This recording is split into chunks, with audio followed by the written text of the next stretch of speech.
Up to Acts 1. Acts 1.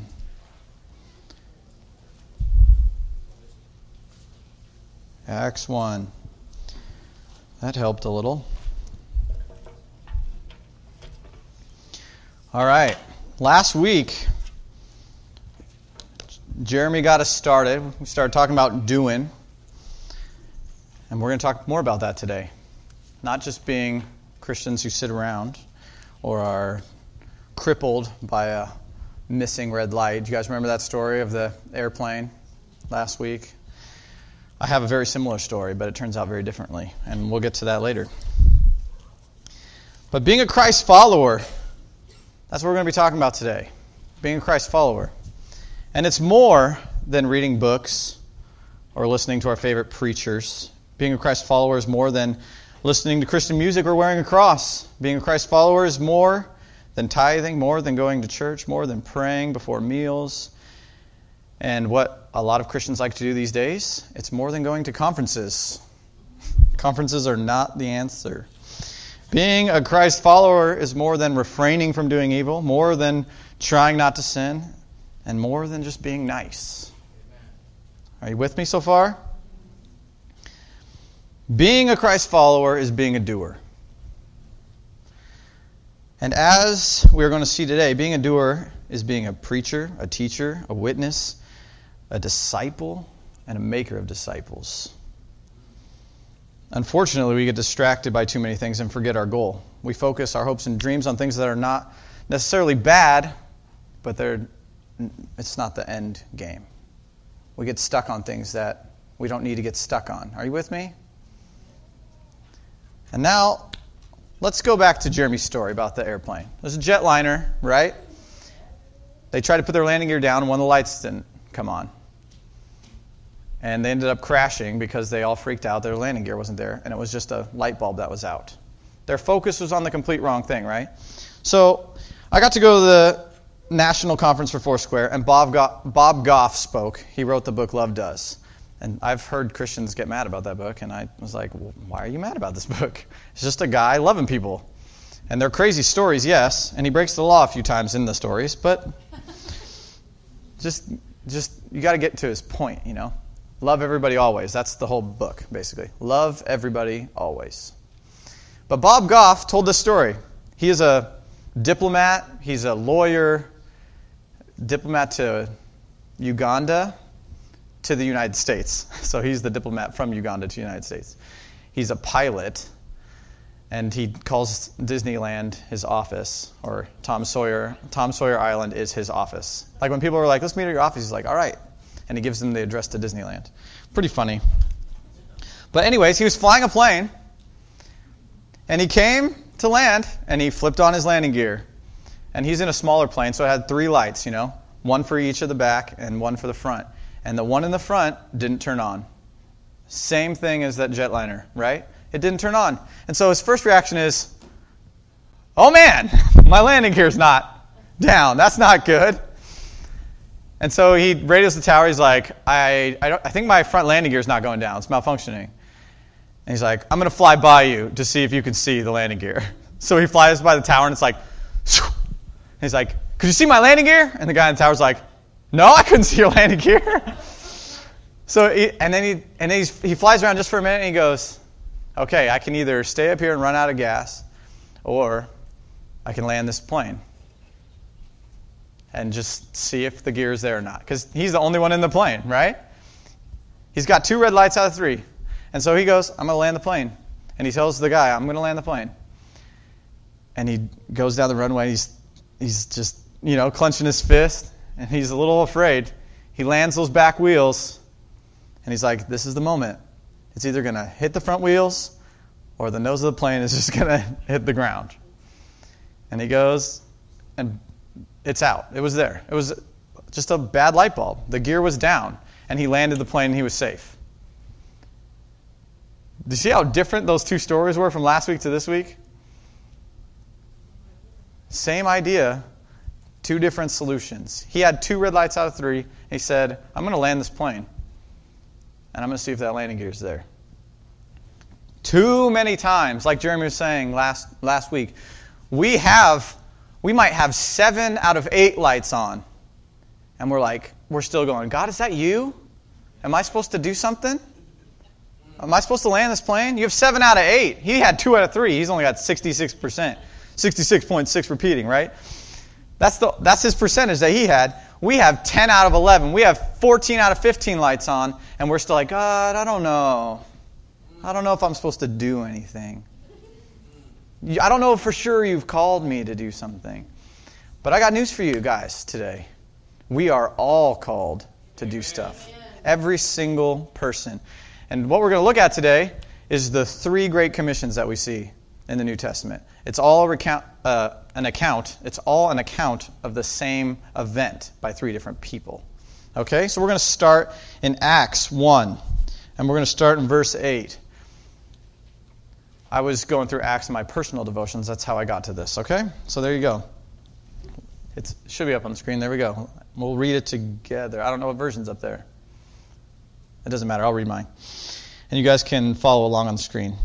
So when they had come together, they were asking him, saying, Lord, is it at this time you are restoring the kingdom of Israel? And he said to them, it is not for you to know times or epochs which the Father has fixed by his own authority, but you will receive power when the Holy Spirit has come upon you, and you shall be my witnesses both in Jerusalem and all Judea and Samaria and even to the remotest part of the earth. You know what my favorite part of this verse is? Is when they ask the question. When the disciples go, is it now you're going to restore the kingdom? The whole time that Jesus is with the disciples, he's leading them a certain way. And the entire time they have it wrong. They keep thinking that he's going to be some kind of military leader and that he is going to free Israel from the Romans. They keep thinking that the entire time. That's why Peter had a sword. That's why he cut off the guy's ear. That's why James and John were like, can we be at your right hand? And he's like, you don't know what you're asking. And they're like, yeah, we do. You're going to be king, and we want to be right next to you. And he's like, I'm going to be king, but to be right next to me, you're going to have to be on a cross. That's basically what he's saying. And they didn't get it. He's like, you don't know what you're asking. The whole time, they think he's going to be some kind of leader that overthrows Rome and frees Israel. He has now died. He has raised to life again. They've spent 40 days with resurrected Jesus, and they ask the same question. They still don't get it yet. They go, when are you going to restore Israel? Is it now? Are you going to restore Israel now? You've come back to life. Are you going to restore them now? And he's like, what? You're still asking the wrong question. You're still focused on the wrong thing. Do you see what I'm getting at? Still focused on the wrong thing. They're focused on one thing. And he's like, no. That's not what it's about at all. And what do you need to know that for anyways? You don't. This is what you need to do. So let's go to the next one. Matthew 28. This is the one most people will think of when they hear Great Commission, right? Matthew 28, 18 through 20. And Jesus came and spoke to them, saying, all authority has been given to me in heaven and on earth. Go therefore and make disciples of all nations, baptizing them in the name of the Father and the Son and the Holy Spirit, teaching them to observe all that I commanded you. And lo, I am with you always, even to the end of the age. This is the same event. Remember, what Luke is writing in Acts is the exact same event. Now let's go to Mark 16, 15 through 18. And this is what Mark had to say. And he said to them, go into all the world and preach the gospel to all creation. He who has believed and has been baptized shall be saved, but he who has disbelieved shall be condemned. These signs will accompany those who have believed. In my name they will cast out demons. They will speak with new tongues. They will pick up serpents. And if they drink any deadly poison, it will not hurt them. They will lay hands on the sick and they will recover. I like that Mark put in, they will pick up serpents, because you remember Paul got bit by a poisonous serpent and threw it back in the fire. Didn't die. John, the guy who wrote Revelation, they made him drink poison. He didn't die. It's like, we're seeing it. Okay, cool. But we kind of have to blend these 3 accounts together. Are you with me with that? Just like after this service, if you asked everyone what the sermon was about, next 2 days from now even. Be like, what did you hear in that sermon? They'll tell you something, and then you'll be like, this is what I heard. And if you had 3 people, everyone would have heard something different, right? This is the same idea, but they're all very similar, and they all go together, and I'll show you why. The first thing that I want to highlight, make sure I have all my notes so I can see them all, is in Acts, he calls, you shall be my witnesses. The root word for witness is super interesting to me because it's martis, which the word martyr comes from. Is that interesting to you? Same root word for witness as for martyr. And what witness, when he's saying witness here, he's saying someone who's going to be loyal to the message no matter what. No matter what happens. That's why that word is used. Do you get that? It's not just like witnessing to someone by going and telling them about Jesus, but it is being loyal no matter what. Even to death on a cross, as a couple of the disciples found out later that's what they were going to do. 11 out of 12 disciples, faithful to death. And John, they tried to kill and he didn't die. I've probably said that before. It's like one of my favorite things. All of them. It's like that's the greatest evidence that Jesus was real, is that 11 of the 12 disciples were martyred for what they believed in. Not just randomly, but for believing in Jesus. You wouldn't believe in some random dude to death. Wouldn't happen. Number 2 we see is preach. Preach. And preach is pretty simple. It's not like a super complicated word in the Greek or anything. It just means to bring a message, to announce good news. So you are called not only to be a witness, to believe it and to stick with it no matter what, but you're called to tell other people about it. Not just like hide it so you don't have to go through anything, right? The disciples didn't go around and be like, we're witnesses. We're going through everything for it, but not doing anything, right? They had to do something. Preach. Bring a message. Announce the good news. Number 3, teach. This word is simple too. To educate. But I think we missed this part. It also had a lot to do with discipline. Like with a child. That's where the word came from. Discipline with a child. You know what children get when they're bad? At least I got when I was a kid. Take a guess. Spankings.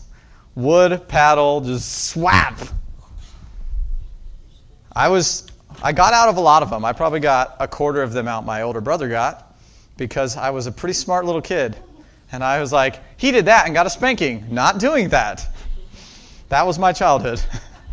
Thanks, brother, if you listen to this. He helped me out a lot. But we all need correction. We need that discipline.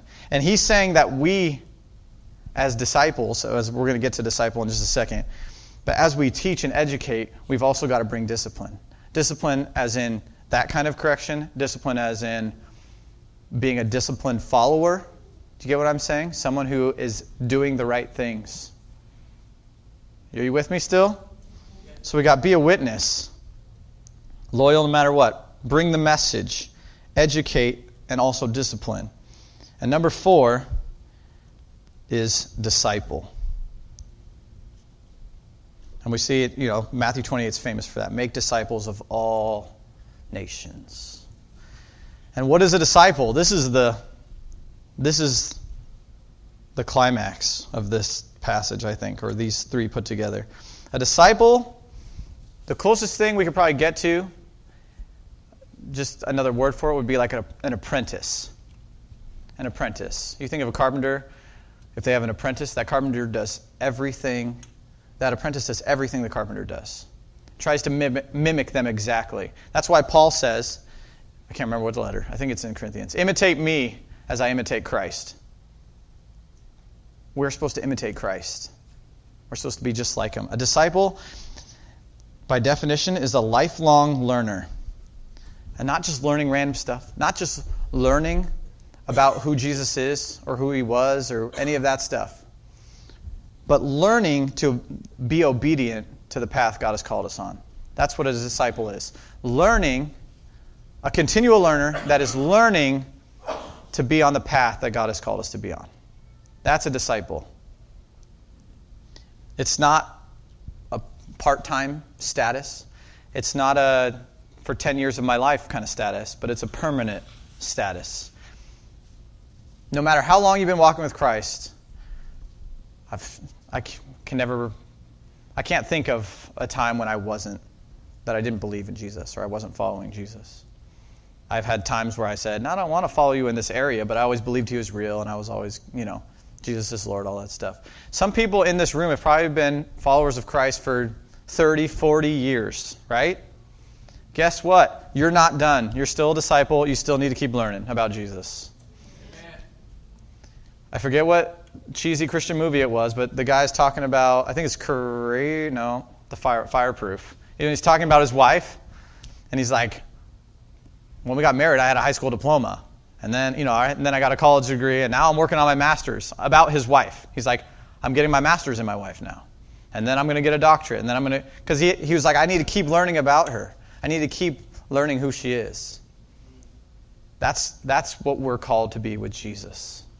We're called to continually learn about him, continually walk with him, continually grow. And sometimes it's frustrating to me because you'll grow and you'll get to a point and you're like, yes, I made it this far. And then he's like, nope, I need you to go a little bit farther. Just like any good trainer in the gym. You reach your goal, you reach that pinnacle. You're like, yes, I finally did 10 reps of 180, without stopping. Which is like my body weight. So I'd be like, yeah, body weight 10 times, yeah. And he's like, nope, you can do one more. You can go again. More. He's just going to keep calling you to more. And we can do more. And there is more for us. No matter what, no matter how long you've been a Christian. And the other part of this passage, he tells us where to go and where to start. Right? Did you guys see it? In Acts, he says, you shall be my witnesses both in Jerusalem and all of and the uttermost or the remotest parts of the earth. He puts them in order for you even. We see in Matthew 28, he says, make disciples of all nations. Okay, a couple people, I heard them like whispering it. And in Mark 16, he says, preach the gospel to all creation. Oh, she's putting it out there for you. She's giving you the answers. What kind of class is this? So first, let's start with Acts. Jerusalem, Judea, and Samaria. He puts them together. And the uttermost parts of the earth, right? The first one we see is local. That's where they are. That's why he says it first. Jerusalem. You need to reach the people around you that are closest to you. That's the first thing. Second part is Judea. What is Judea? It's like their county or their region. You have Jerusalem, and it's in Judea. And Samaria is just above it. And you know what they thought of Samaritans? Do you think they liked Samaritans? Not at all.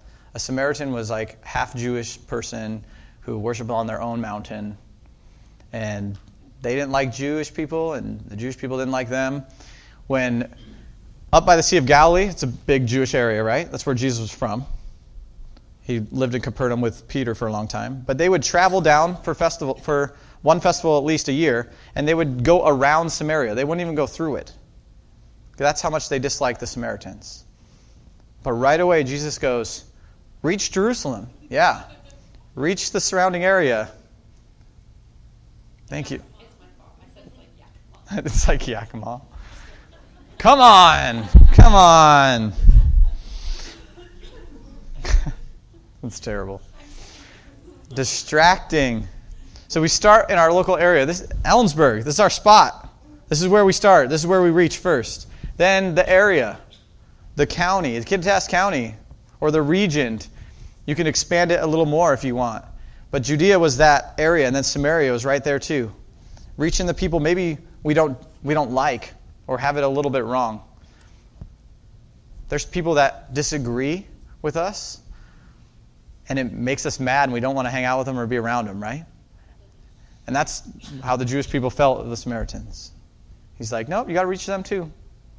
And then everywhere else. Just a broad statement for everywhere else. And the other two just give the broad statement. Disciples of all nations, all creation.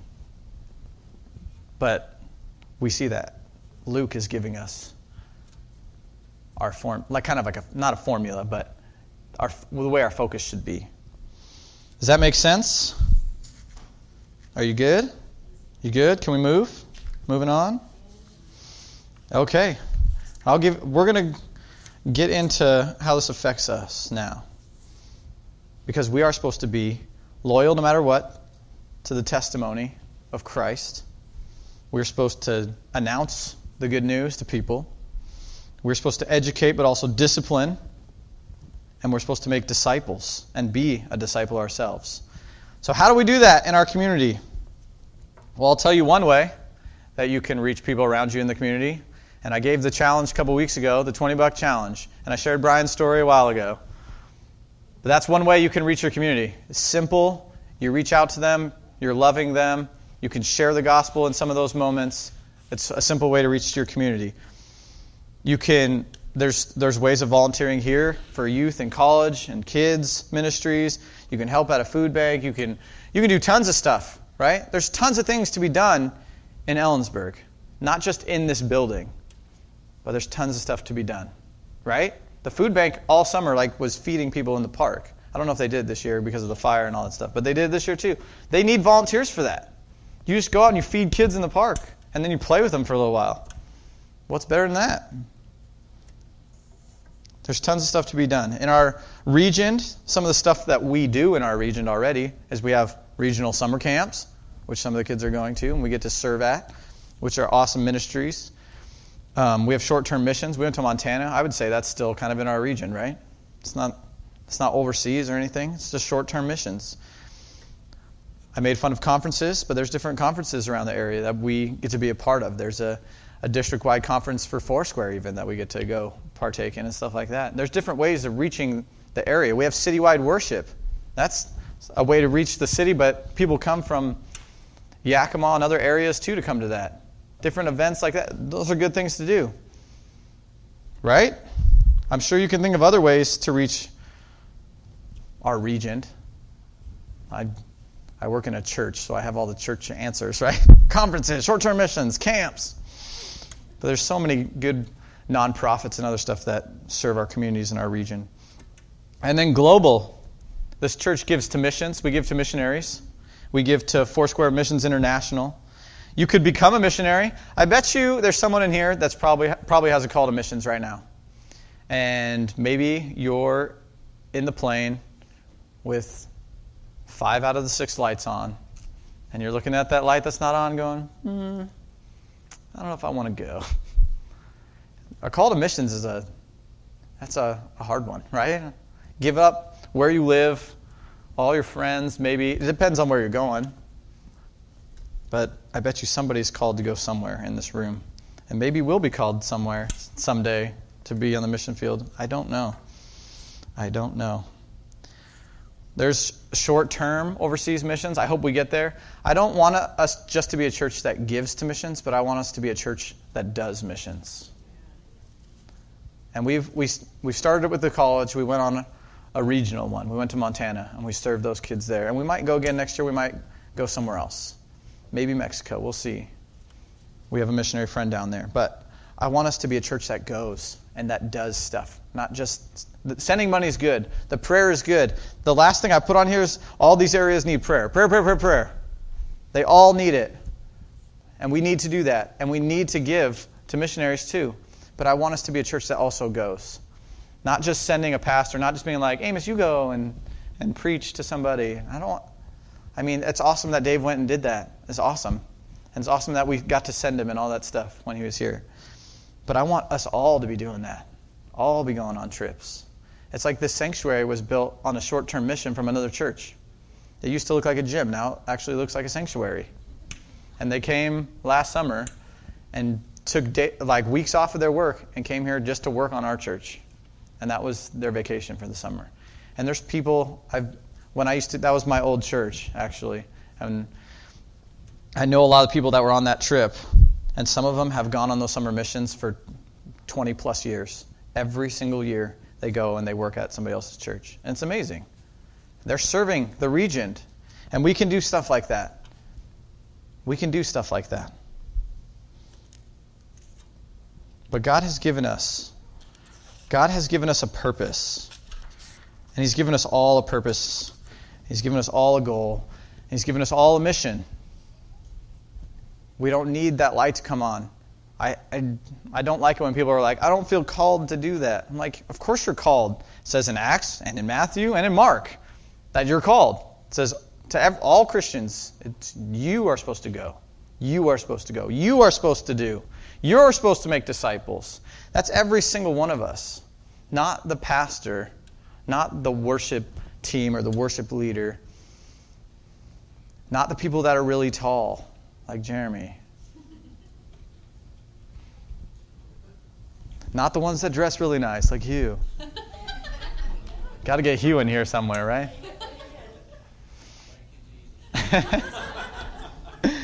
But it's for everybody. It's our call together to make disciples, to preach the gospel. Our call together. So we got to do it together. And I know this is what we're going to do. Can I get the lights down a little bit? And then can I have the prayer team go to the back? And can I have the worship team come forward? We're just going to do a whole bunch of things all at once. And this is what I'd like to do. First, if you are in the boat where you're hesitant, you've got some of the lights on, but maybe you feel like one or two of the lights is not on, and you're afraid to take that step forward, I want you to go to the back, and I want you to get prayer for that. And just be like, I'm a little hesitant, I'm a little afraid, but I want to step out. I want to do what God has called me to do. And you want prayer over that, you can go to the back. The second thing is that some people in here, you might be in here and you've never been on this mission. You've never known the call of God. You've never heard His voice. You've never said, Jesus, I want to serve you at all. So this is like, I don't know. How am I supposed to be part of this mission and I don't even know Him? And if you want to know Him for the first time tonight, or if you want to go back there and say, hey, I've been distant from Jesus, I want to come back to Him. I want to say, hey again, and I want to serve Him again. So if for the first time or rededicating, go back and pray with our prayer team back there. They're not going to sit there and counsel you or tell you what to do. They're just going to pray with you and agree with you. So you can go back there, and we're going to sing a couple songs to end the service. So just take some time to be with Him. And thanks for listening.